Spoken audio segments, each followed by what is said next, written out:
నమస్తే, welcome to reflection news. నేను శర్మ. భారత్లో ముగిసిన వామపక్ష పాలన 49 ఏళ్ల తర్వాత ఏ రాష్ట్రంలో అధికారంలో లేని లెఫ్ట్ పార్టీలు. ఎంత ఘోరం పాపం. ఒకప్పుడు వాళ్ళు పడ్డ కష్టం అద్భుతం. నక్సలిజం కూడా కమ్యూనిస్టు భావాలతో కూడుకున్నటువంటిదే నక్సలిజం అంతమైపోయింది. వామపక్షాలు కూడా ఏదైనా ప్రభుత్వంలోకి ఒక పార్టీ వస్తే అంటగాగుడే తప్ప నాకు ఒక్క సీటు ఇవ్వవా, నాకు ఏదైనా ఇవ్వవా, ఇదే ఇక ఏకలింగం.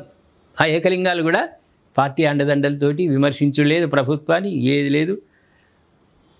హై భయ్యా ప్యాకేజీలోకి వస్తాం. ఇట్లా నాయకులు చేయంగా గ్రామాల్లో ఉన్న కమ్యూనిస్టు పార్టీ కార్యకర్తలు కూడా నోరు మూసుకొని కూర్చున్నారు. ఇంకా వాళ్ళు అప్పుడప్పుడు చేస్తారు. బీడీ కార్మికుల తరఫున వాళ్ళకి ఏదైనా అన్యాయం జరిగితే స్వతంత్రంగా వాళ్ళు వచ్చి ర్యాలీలు, ధర్నాలు, కలెక్టర్ ఆఫీస్ దగ్గర ధర్నాలు, కలెక్టర్కి మెమోరండాలు ఇచ్చుడు వాళ్ళు చేస్తారు. కానీ ఈ నాయకులు చేయరు. గవర్నమెంట్లకు వాళ్ళకు సపోర్ట్ ఇచ్చినాక వాళ్ళు ఎందుకు తిడతారు పాపం, వాళ్ళేం తిట్టారు. కానీ కార్యకర్తలు ప్రభుత్వాలను విమర్శిస్తారు. అడిగే హక్కు కార్యకర్తలకు ఉంది కానీ నాయకులకు లేదు. దాంతో ఏమైంది పాపం, మెల్లమెల్లగా క్షీణిస్తూ ఇంతలో కేరళలో ఉండే ఆ కేరళలో కూడా గోవింద, ఇంత కమ్యూనిస్టు గోవింద అయిపోయింది. అక్కడ కాంగ్రెస్ వచ్చింది. ఇప్పుడు అక్కడ అంటే భారతదేశ వ్యాప్తంగా ఉన్నటువంటి ఏకైక రాష్ట్రం కేరళ. అక్కడ కూడా కమ్యూనిస్టు పోయింది కాబట్టి ఎక్కడ కూడా కమ్యూనిస్టు ప్రభుత్వాలు లేవు. 2011లో మమతా బెనర్జీ ఎంట్రీతో పార్టీలో పాలన కనుమరుగైంది. ఏది పశ్చిమ బెంగాల్లో. అదేవిధంగా త్రిపురలో 2 దశాబ్దాల పాటు సాగిన వామపక్ష పాలనకు 2018లో తెరపడింది. కేరళలో గత 2 ఎన్నికల్లో ఎల్డీఎఫ్ విజయం సాధించగా తాజాగా ఓడిపోవడంతో వామపక్షాల ప్రాతినిధ్యం పూర్తిగా అంతమైంది. భారతదేశంలో మొట్టమొదటిసారి 1950లో వామపక్ష పార్టీ పాలన మొదలైంది.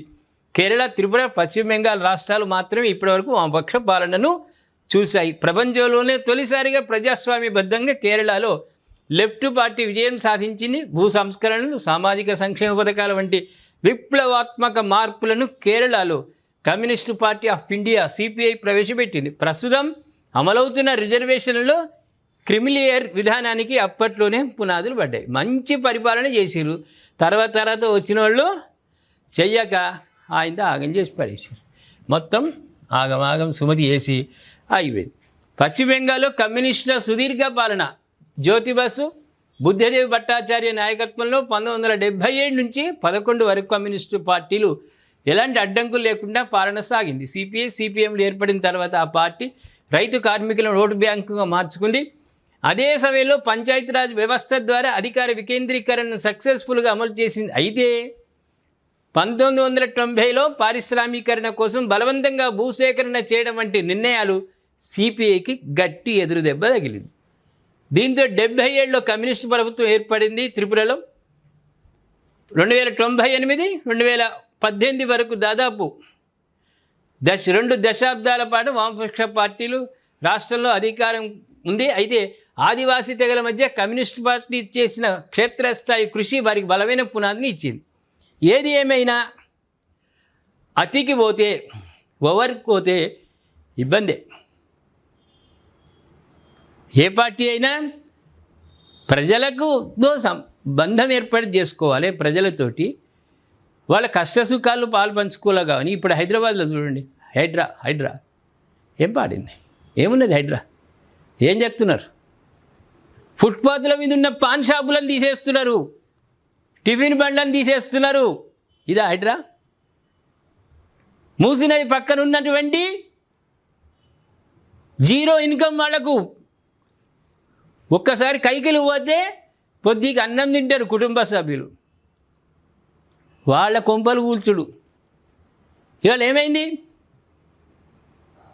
ప్రభుత్వం మీద వ్యతిరేకత రాలేదా?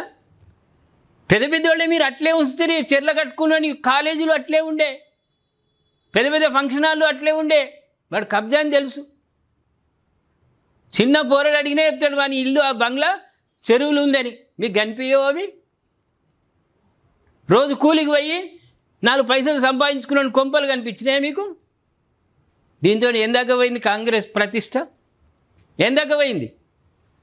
రేపు జిహెచ్ఎంసీ ఎలక్షన్లో తెలుస్తుంది అందాక పోయిందని అప్పుడు అనుకుంటారు. ప్రజా వ్యతిరేక పరిపాలన ఎవడు చేసినా, ఏ గవర్నమెంట్ చేసినా ప్రజలు ఒప్పుకోరు. ఏమంటారు ప్రేక్షకులారా? నాతో ఏకీభవిస్తారా, వ్యతిరేకిస్తారా? మీ కామెంట్ రూపంలో తెలియజేయండి. సబ్స్క్రైబ్ చేసుకోండి, షేర్ చేయండి.